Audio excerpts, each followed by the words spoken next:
So in the last time is now tournament for the person who's going to face off against John Cena, LA Knight was choked out by Gunther. And a lot of fans wanted LA Knight to be the victor of this match.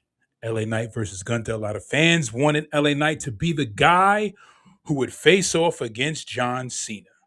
And a lot of you guys are scratching your head and trying to figure out this guy has the charisma, he has the ring skill, he has the look, he has the audience eating out of the palm of his hands every time he says LA Knight. And every time he says LA Knight and drops an elbow on his opponent, everybody loves, or a lot of fans online seem to love LA Knight. There has been an overwhelming thumbs down on the video that shows where Gunther is the victor in the match. And a lot of fans can't help but not figure out or come to some kind of conclusion of trying to understand why LA Knight is not getting this rocket placed on his back, the same rocket that was placed on Jay's back. And you guys are trying to figure out the reason why LA Knight is not being pushed. You want to know whether it's backstage politics or is it just poor booking decisions made by those who are in charge of booking, right?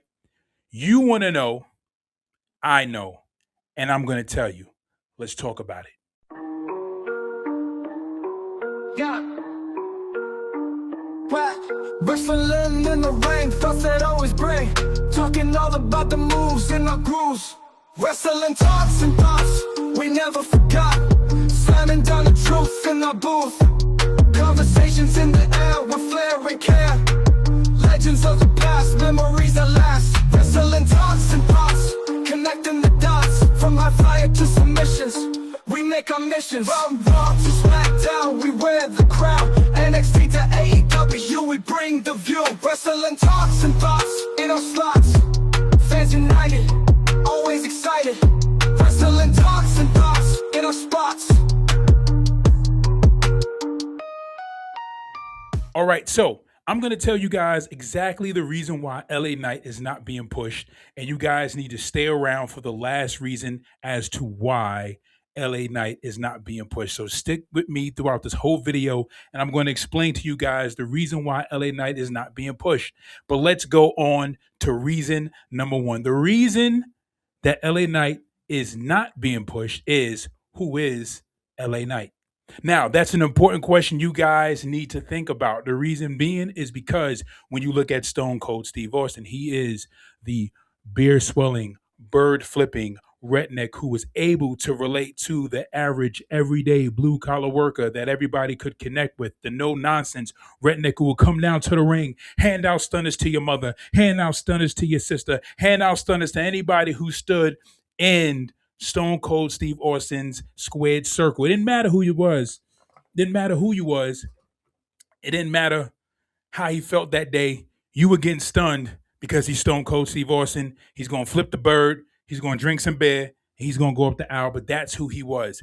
He's not like The Rock, who is the flamboyant, styling, profiling, pretty boy who wears $500 stylish shirts and comes out and cuts on everybody, regardless of who they are, creates and cuts these great, amazing promos. He's not that guy. He's not like Triple H, the guy who's going to do whatever he needs to do in order to reach the top and be on top and be considered the best in the business, no matter what it takes. He's not that guy. He's not like the superhero Hulk Hogan or John Cena.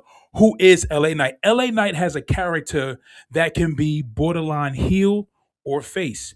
You don't know which angle LA Knight goes with. LA Knight just kind of comes out and does what he wants. And he's really like an anti-hero in some capacity. Now, LA Knight's character can be very well compared to the likes of Stone Cold Steve Austin, The Rock, and you guys have seen the infamous promo with The Miz cutting that promo against LA Knight in the ring where he said that LA Knight is nothing more than an Attitude Era fanboy. You guys needed to pay attention to that because that's one of the most pivotal parts in regards to LA Knight's character is because if WWE would allow The Miz to cut that type of promo, That's WWE telling you guys that LA Knight was put together. LA Knight is not being LA Knight. LA Knight is not who you think he is. He's not giving you an authentic version of himself. He's giving you a version of something that WWE slapped on him, like a gimmick. So a while back, me and the guys, we did an interview with Justin Credible, who is a former WWE employee. And he explained to us that in WWE, you can't go in and just say, this is who I want to be. This is the kind of character I want to play and portray on TV. And WWE agrees to it and they allow you to do it. No, that's not how it works. He says they give you a gimmick. You work that gimmick, and if WWE trusts you enough, or Vince McMahon at the time trusts you enough, then they'll give you leeway to add certain things to your character to develop your own character and flesh him out. That's more authentic to you. When Cody Rhodes signed back on with WWE, Cody Rhodes actually had to pitch the American Nightmare to Vince McMahon. And Vince McMahon said to Cody, the character's not broken. There's nothing wrong with it. We'll go with this character. And he allowed Cody Rhodes to use the American Nightmare. When Bubba Ray Dudley came back to WWE, he was actually supposed to play Bully Ray Dudley. If you guys have the opportunity, go look up online and check out the interviews that Bubba Ray Dudley spoke on in regards to him playing Bully Ray Dudley in WWE. He was supposed to play Bully Ray Dudley when he came back to WWE and he appeared in the Royal Rumble. And Bubba Ray Dudley was actually trying to get that character on screen, the same character he had in TNA, which is Bully Ray, which was the character that made him very popular, got him that world title run in TNA and Aces and Eights. And what happened was Vince McMahon wasn't too keen on the character and felt like the old Team 3D character was the one that they wanted to stick with. So they stuck with that and they didn't allow him to play the Bully Ray character. So WWE gives these gimmicks to the performers so that they can play it. And when these gimmicks don't fit into the realms of their storylines or don't really become something that they're really high on, then what happens is they become nothing more than a glorified mid-carder that they get over somehow with the crowd, or they allow them in some capacity to try to flesh out something that's more authentic to them. But if it still doesn't work, then what they do is they just leave them as someone to be as to job out to, or just another tag partner, or they get pushed to the wayside. And that in itself is very important. That's something that you guys must consider, is because when you look at LA Knight and you ask the question, who is LA Knight?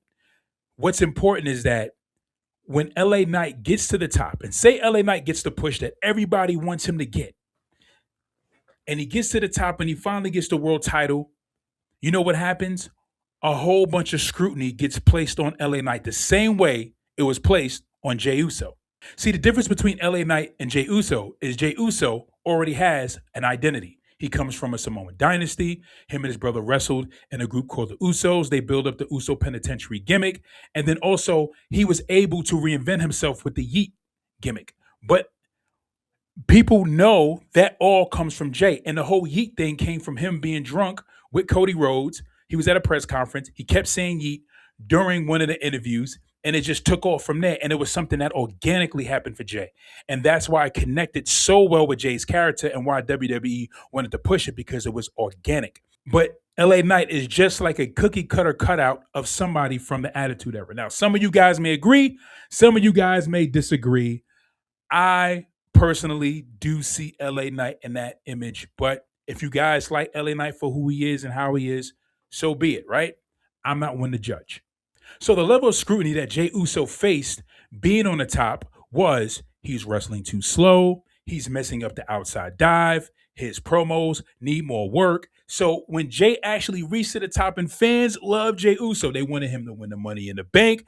They had hopes and expectation that he wins the Royal Rumble. He finally wins the Royal Rumble. He eliminates John Cena. Fans revolt against him. He taps out Gunther at WrestleMania. Fans felt like it was stupid for him to tap out Gunther at WrestleMania. Anyway, not to even get too far into Jey, but the point that I'm trying to make is that when Jey got to the top, an extra level of scrutiny was placed on Jey Uso, and that's the same level of scrutiny that's going to be placed on LA Knight when he reached the top, because fans are going to begin to realize that he's nothing but a knockoff from the Attitude Era, and that's what's going to happen. And WWE does not want to give you somebody who's going to flop in the same faction in which you guys looked at Jey Uso and heavily scrutinized him and criticized him for reasons I don't know.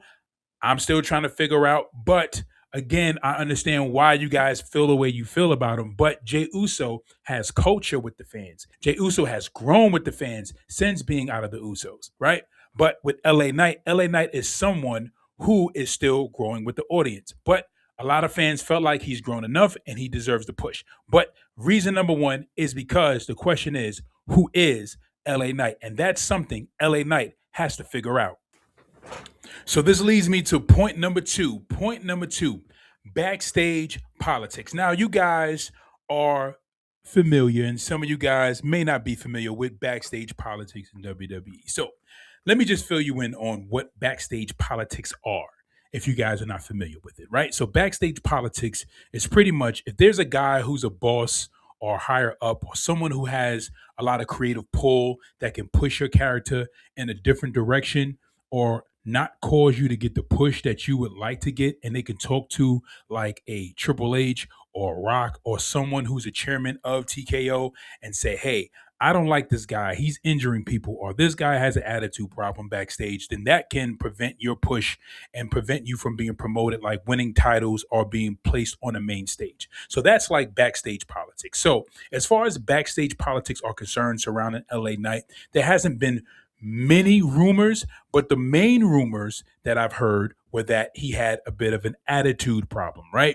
And some of you guys have seen this on camera where John Cena and LA Knight had a match together. I believe it was a tag match, and John Cena went to go raise LA Knight's hand, and LA Knight, like moved his hand out of the way and then try to lift John Cena's hand, and John was like, all right, you got it, right?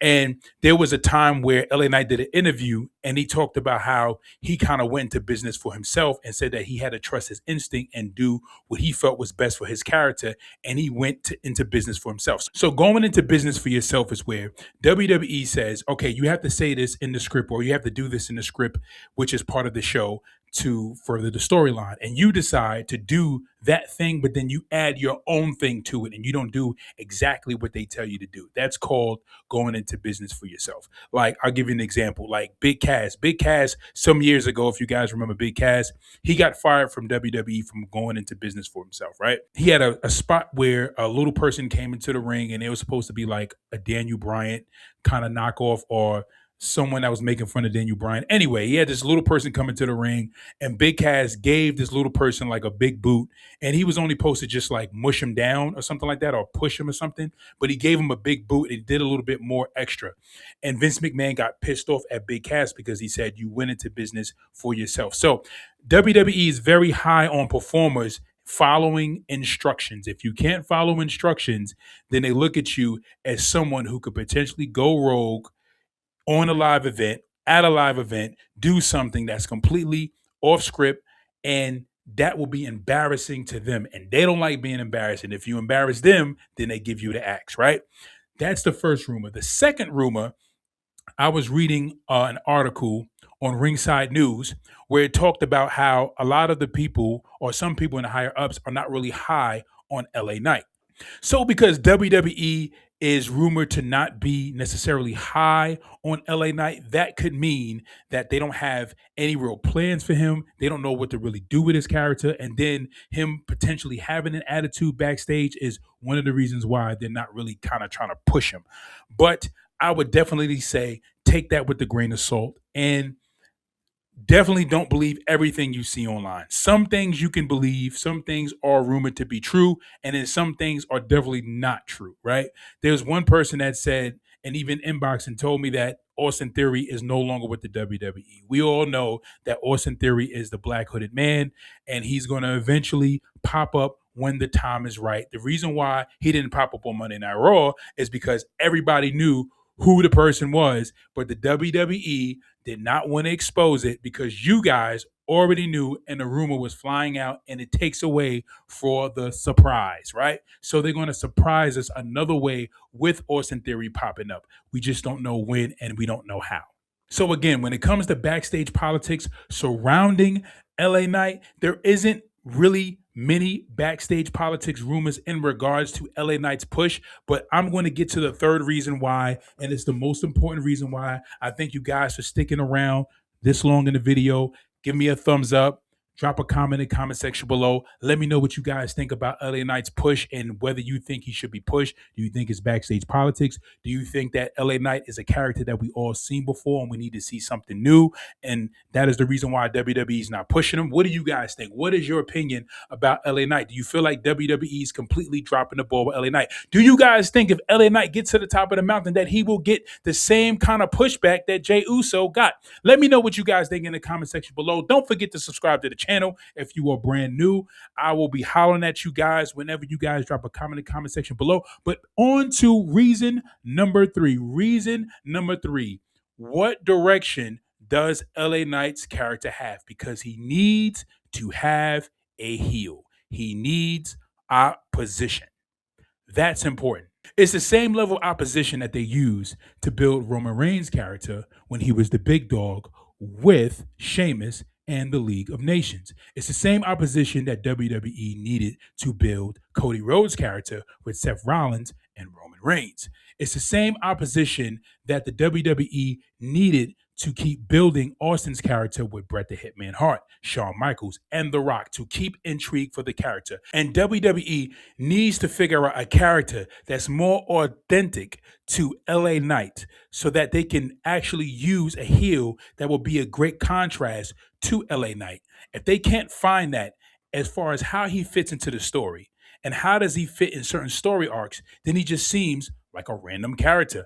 I mean, honestly, in your honest opinion, did you really feel like LA Knight really looked right with that United States title around his waist? It kind of felt a little out of place, which is the reason why his reign was cut short by Jacob. It didn't really feel right with him having that belt. I mean, it was a great promotion for him. In my opinion, I felt like with Jey Uso winning the Intercontinental title, I felt like that was better for Jey before Jey even went on to the World Championship, and they should have kept it on him longer. But need I digress?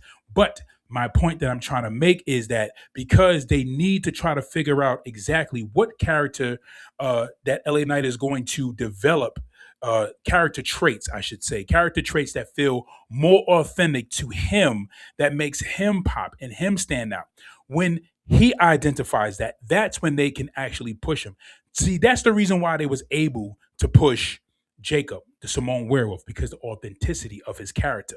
But when it comes to Jacob, the Samoan Werewolf, we know what his opposition is going to be, and that's going to be Solo Sikoa, and that could be anybody else in regards to how they put Jacob against other opposition. Like, it was easy to pair Jacob with Drew McIntyre because we knew Jacob's identity and we knew Drew McIntyre's identity. You have the Samoan Werewolf, all gas, no brakes, don't matter who you are, he's running through you, going against the Scottish psychopath who's going to try to go through you no matter what. To have those two butt heads, it was a no-brainer. Now, with LA Knight, they need to figure out what's great opposition for LA Knight. And this is the big one right here, ladies and gentlemen. That's the reason why Gunther made LA Knight tap out in the tournament, is because they need to build great opposition for LA Knight, someone he can revisit a history with to build a storyline that makes sense to push his character, so that way when he does get over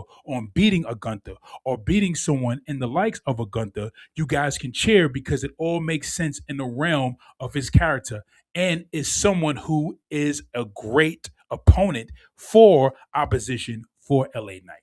That's the big thing. LA Knight needs opposition that is going to further his character. Why? Because heels make the story. Like, if you have two baby faces going against each other, it's always a great thing. It's always a pivotal thing, especially when they are at the top of their game and they're highly entertaining. But at this juncture with LA Knight, being that he is a big fan favorite, he needs somebody that's very hated or somebody that's well respected as a strong heel or respectable heel to go against. And that person is the ring general. Well, that does it for the video, guys. Let me know what you guys think about these three reasons as to why LA Knight is not being pushed. I'm telling you guys, this is the reason why LA Knight is not being pushed. And it's primarily because he's trying to figure out, or WWE is trying to figure out his character. There's not too many backstage politics, and they need great opposition to further his character, to make his character make sense in the story. Once they get those things aligned, I guarantee you guys will see more of LA Knight getting the push that he deserves, and the trigger will be pulled on LA Knight. All right, guys, drop a comment in the comment section below. I'll see you guys in the next video. Peace.